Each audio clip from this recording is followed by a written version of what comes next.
So what I'm going to talk about is our experiences of using the GCMSMS as a screening method for dioxins analysis.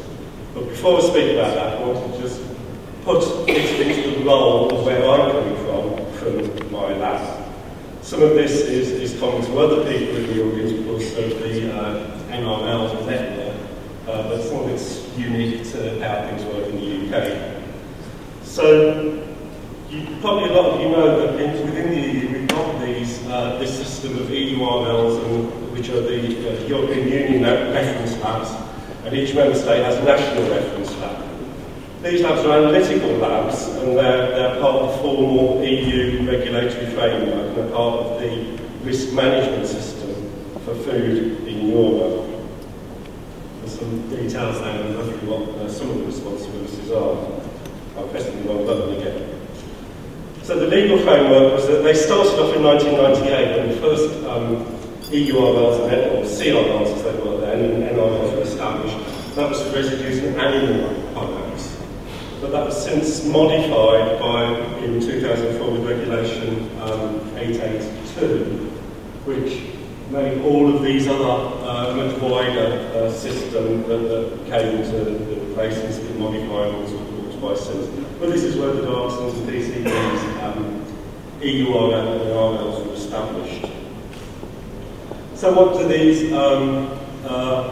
labs do? The responsibilities are within the EU. This is sort of a way of displaying roughly what they're doing in interaction. So the NRLs, which is where I'm coming from, have to interact with the EURLs, which in the case of Dioxins, the lab in Freiburg, where Alexander Fox is from, is speaking with us today.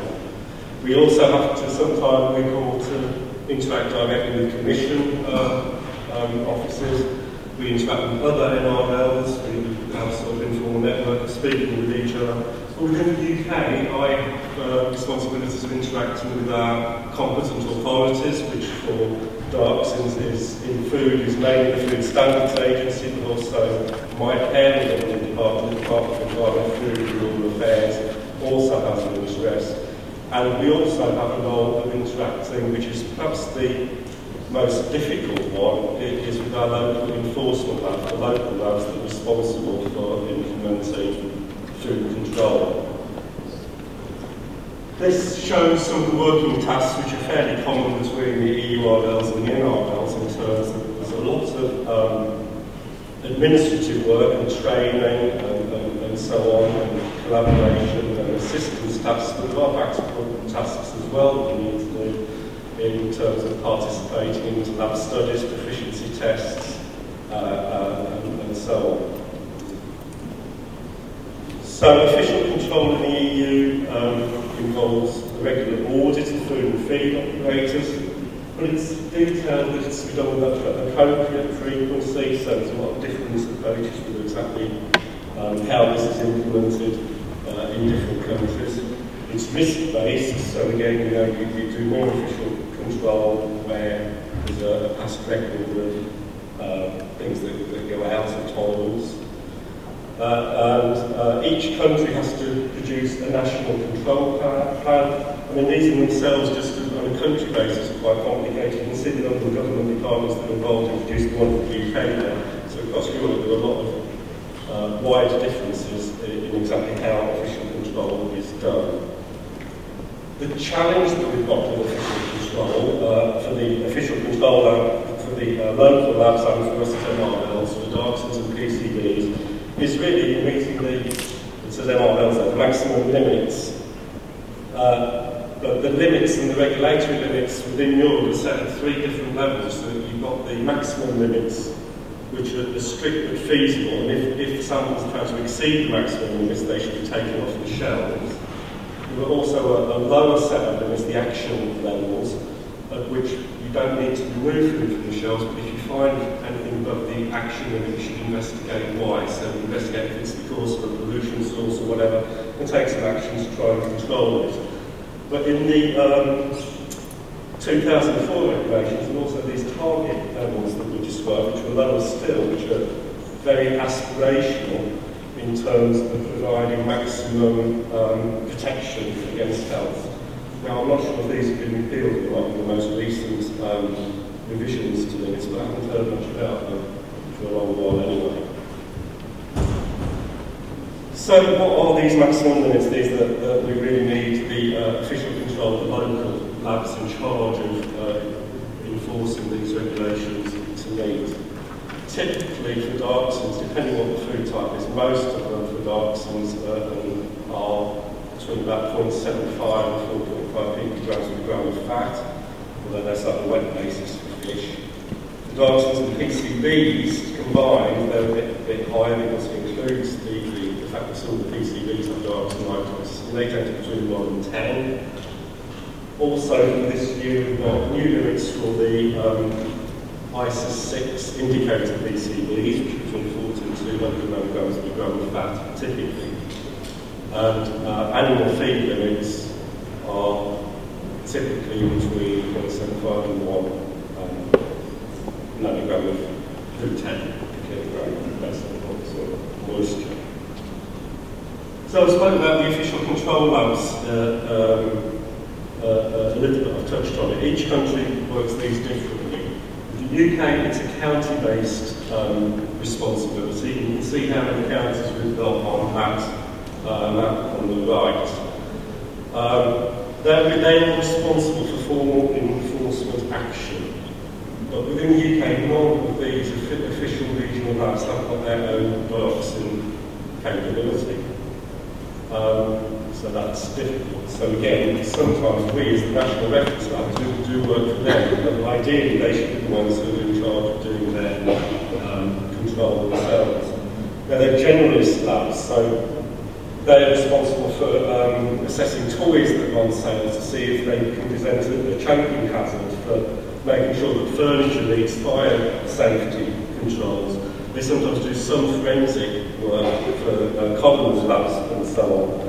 So they've got a very wide role, but they are also responsible for chemical analysis of feed and food, but that in itself is wide enough. So they need to do pesticides, veterinary medicines, mycotoxins, GMOs, allergens. Very wide responsibilities. So in the UK, I've said that we are the national reference lab for the UK. The official control labs, the public analysts that I've described before, have been cash-starved for decades. They've been, for the last 20 or 30 years, they've had a lot of budgetary cuts. I think that the total spend on food chemical analysis from my local authority, which is York, is 4 pence per person. I think it's several euros in Germany that they spend on each person, so that gives you an idea of just how little resource that they've got to do this important job. I've said that none of them have got dioxins analysis capability. That includes the conventional gold standard IMS mass spec method, something that Jeff was talking about. None of them have got the KLux bioassay screening method either. Although some of these public analysts now are private and are owned by Eurofund, so they have an access to dioxins analysis, but that's through a non-UK source in Germany, so I'm not sure how that fits with sort of national capabilities and this sort of thing. And also I didn't mention that we actually act as NRO for Malta, so we've got some other responsibilities there, because again, in Malta, they haven't got the investment, the capacity for doing dioxins analysis themselves, because again, it's a small island, population of a small town in the UK, about 300,000 I think. So they haven't got the infrastructure to deal with. So in our background, my background since 1980 something or other, so 20 or 30 years now, is on the high resolution mass spec, and I'm fairly wedded to that as being the way that we do dioxins, and that's just that. And the reason is because it's sensitive, it's conventional gold standard, everybody knows it works.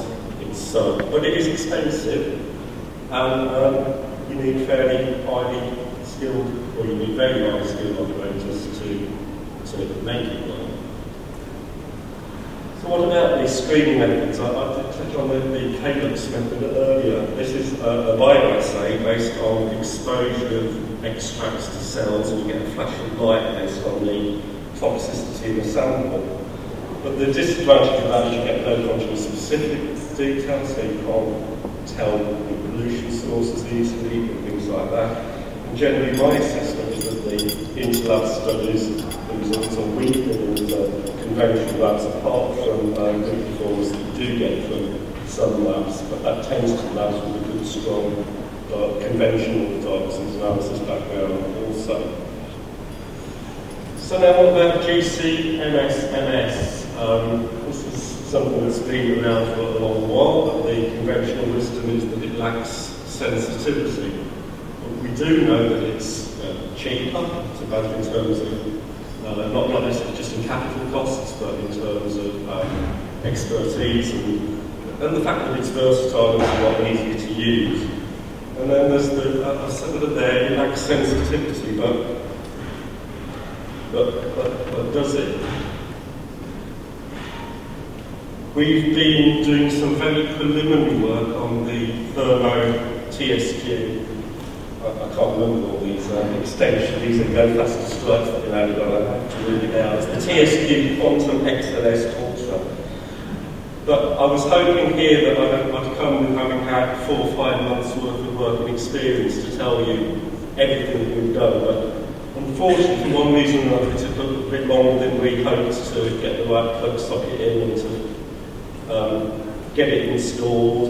And the staff that have been working on it, Frankie's had been away and things like that. So we had a total of 3 weeks worth of work on it, which has been interrupted with the Easter vacation and things like that. So these are very preliminary results based on very limited use of the instrument. Ignore this. This is just basically the biggest data everyone wants to go back to. The only thing you might want to know is the number of red numbers up there, which is just 3 or 4. It's not very many anyway, so just remember that. Taken from that, these are results that we've got from the milk extract, and you can compare there the results that we've got from the high resolution data versus the GCMSMS.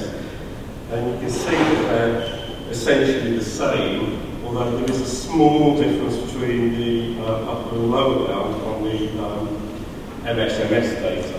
You can see that this is a fairly typical milk. It's not particularly low, but also it's well below the maximum limit. The maximum limit for milk is 2.5 picograms per gram of fat for dioxins. And this sample is one that we've analysed previously with our usual system, is 0.75. So we essentially get the same results with MSMS, although there's a big difference between upper and lower bound. Upper bound is where we assume non-detected congeners are present at the limit of detection. Lower bound is where we assume they're present at zero, so that means we can assume the true value lies between the two.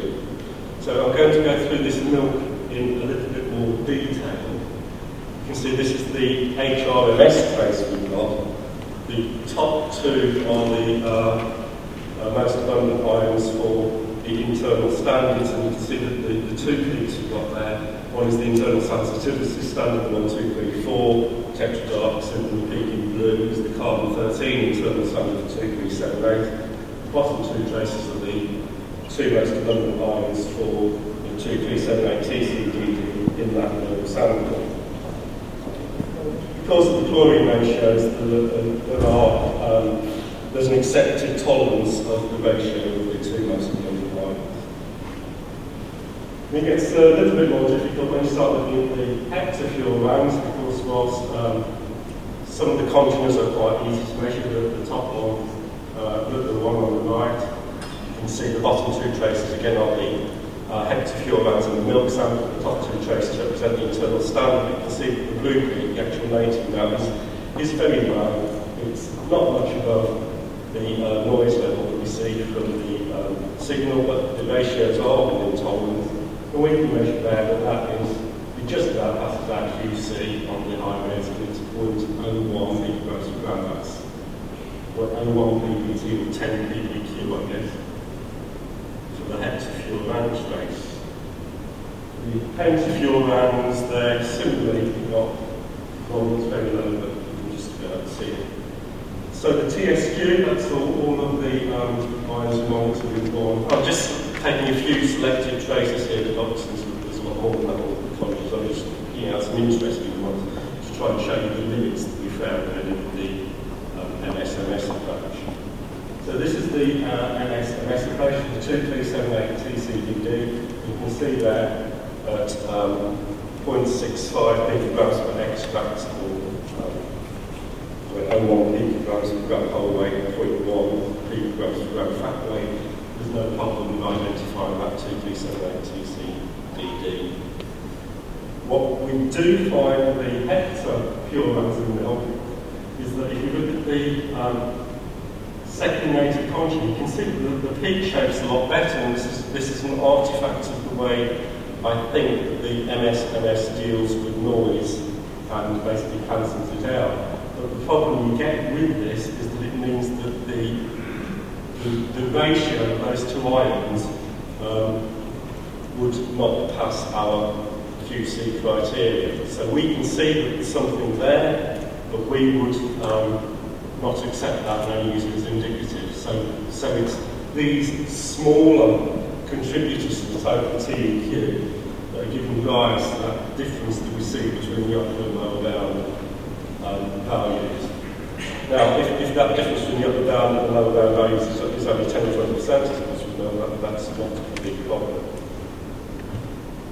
You can see here again with the pentafurans, again, you've got where we are really at the limits of sensitivity. What we see is that the ion ratios start to be out of the tolerance we like to see. But this really is the stretching at the limits even for HRMS when we start to see this problem. We did a similar exercise with a fish feed sample. This one we chose was just a regular fish feed sample we had in the lab and analysed by IMS mass spec, and the level was 0.47 PPT-TEQ. Again, good agreement with the MSMS approach, but here perhaps the difference between the upper and the lower bound is a bit bigger, so that I wouldn't be as happy quantifying that, but this is a sample that's at 0.47 PPT, so it's well below the maximum limit that labs such as an official control lab would need to enforce it. So, very encouraging results essentially. Again, the salmon sample, there is a close-up agreement. Again, the sample is well below the maximum limit, so again, encouraging results. So I'm summing up now, really. I said I didn't have much to say.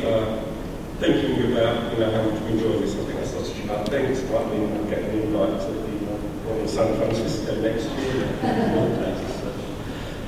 Anyway, the sum up is that this TSQ instrument, based on 3 weeks' work, it's very sensitive. It looks like it's going to be within an order of magnitude of HRMS. But we can't estimate the noise, which is how we normally calculate our LOD, so it's hoping to give you a nice chart of linearity and work out what the LOD was for each different conjugate. We're going to have to think about how we're going to handle that. I think, I haven't completely put my hand on my heart yet and say this, but all the indications are that it'd be fine for measuring dioxins for compliance with the regulatory limits. Some of the ISO6 PCBs, no problem at all, the limits are higher, I don't see there's a problem with that.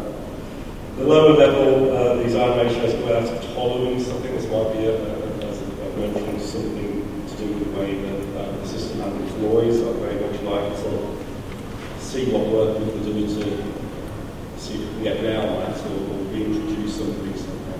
I think that would be helpful for us anyway in our application. I was evaluating this really, I wanted to evaluate this to be able to recommend it as a screening method, but I actually think, where the ion ratio is right, the levels for regulatory compliance, I actually think it's what we complementary stuff. I think it's more promising than I'd originally thought, but again, it's very preliminary. And also that's on the basis of how we've used it in our lab. Now, we've got Dioxin dedicated lab, we've got a cleanup of samples and extracts that probably in the field in the official control lab that they wouldn't have. We're dedicating the instrument to Dioxins. One of the hold-ups actually has been one of the standards we used in the installation process was so high we still see some carryover effects, which has affected some background as I said for a little while.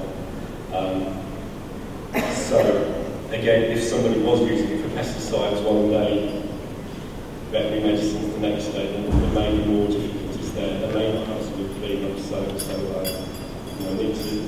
need to see how it works.